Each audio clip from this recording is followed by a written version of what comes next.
Hello लोगोफोर, दिनैनि गोदान मोनसे भिडिअनि गेजेरजों नोंथांमोनखौ गासैखौबो फिन खनसेबाव बरायग्रोनानै लाग्रोनाय थानाय बे लोगोफोर।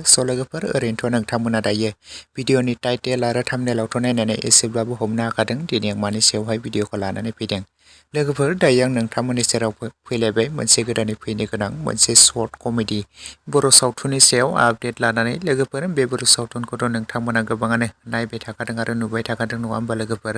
बे मोनसे कमेडि सर्ट मुभिखौ नोंथांमोना गोबाङानो फेमिलि एन्टारटेनमेन्ट चेनेलनि गेजेरजों गोबाङानो नायबाय थाखादों नङा होमबा लोगोफोर, आरो नोंथांमोना गोबाङानो नुबाय थाखादों आरो जोबोरैनो अनसायदों आरो गोबां रायजो राजाफोरनि बे सर्ट मुभिया जोबोरैनो अनसायनाय मोन्दों। लोगोफोर, बे बर' सावथुननि मुङानो जादों खांखिला गोफार। ओमफ्राय लोगोफोर, बे खांखिला गोफार मोनसे कमेडि सर्ट मुभियावनो जों गाहायै फाव खालामनायखौ नुनो मोनखादों जयन्त बसुमतारी, प्रिया बसुमतारी, फैलाव बसुमतारी आरो रैसु प्रेक्टिकेल बसुमतारी। आरो लोगोफोर, बे बर' सावथुननि स्ट'रि स्क्रिप्ट आरो डाइरेक्सनखौ खालामदों बिथां जयन्त बसुमतारी बिथाङानो।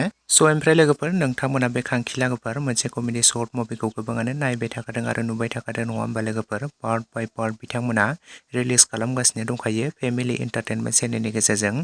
नोंथांमोना गोबाङानो पार्ट 1 निफ्राय लानानै पार्ट 13 सिम अलरेडि नायखाबाय आरो बिथांमोना रिलिज खालामनानै होखाबाय पार्ट 13 सिम अलरेडि। आरो लोगोफोर, नोंथांमोना बे खांखिला गोफार मोनसे कमेडि सर्ट मुभिनि पार्ट 14 खौ जोबोरैनो नायनो होननानै एक्साइटेड जाबाय थादोंमोन। गोबाङानो कमेन्ट्सबो खालामदोंमोन माब्ला रिलिज खालामगोन आरो माब्ला नुनो मोनगोन होननानै।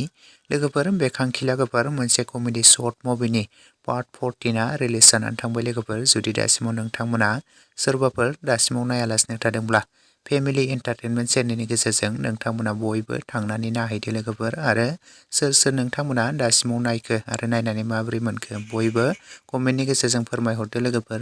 आरो नोंथांमोना बे पार्ट 14 खौ नायखांनायनि उनाव पार्ट 15 खौ नायनो थाखाय एक्साइटेड जानानै दं नामा? जुदि नोंथांमोना नायनो थाखाय बेनि पार्ट 15 खौ एक्साइटेड जानानै दङब्ला कमेन्टनि गेजेरजों फोरमायहरदो लोगोफोर।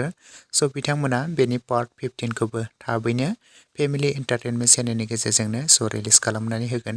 नोंथांमोना बयबो नायनानै बेनि पार्ट 14 खौ सापर्ट खालामहैब्लानो जाबाय लोगोफोर। लोगोफोर, लोगोसेनो दिनैनि सर्ट आपडेट भिडिअआ बेखिनियावनो। भिडिअखौ नायनानै जुदि नोंथांमोना एसेब्लाबो मोजां मोनदोंब्ला लाइक खालामदो, शेयार खालामदो। लोगोसे चेनेलाव गोदानै फैदोंब्ला साबस्क्राइब खालामनानै खाथिनि बेल आइकनखौबो अलाव प्रेस खालामना लादो, जाहाथे नोंथांमोना बेफोरबायदिनो माखासे गोदान फैनो गोनां सर्ट मुभिफोरनि आरो फुल मुभिफोरनि मिउजिक भिडिअफोरनि आपडेट्सफोरखौ मोनथिबाय थायो।